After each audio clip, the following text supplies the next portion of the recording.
Sort acull aquest dijous i divendres la 36a trobada de teatre d'instituts i participen un total de 8 centres docents de les poblacions d'Artesa de Segre, Balaguer, Bellpuig, Cervera, Lleida, Sort i Tàrrega.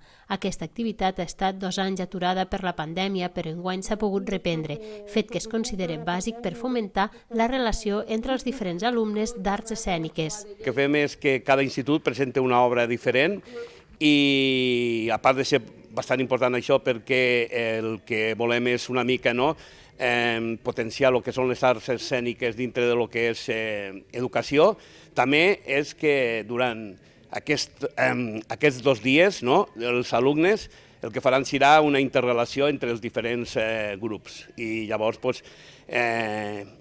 tenim la satisfacció. Nosaltres ja és el quart any que participem i hem parlat amb alumnes que encara tenen del primer any, que tenen contactes amb altres alumnes d'altres instituts havent passat aquests 4 anys. És molt bonic tot això. Hi ha alumnes dels diferents cursos d'ESO, batxillerat i cicles formatius. En el cas de l'Institut de Sort, el grup de teatre engloba diferents cursos i acostumen a fer una obra per Nadal i una al juny. Nosaltres específicament és un grup de teatre que és extraescolar.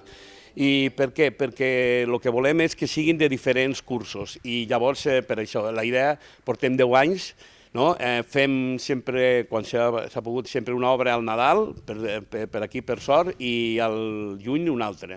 I llavors aprofitem la de juny per fer i presentar-la també a la trobada. La trobada és itinerant, de manera que cada any es fa a una localitat dels diferents instituts participants.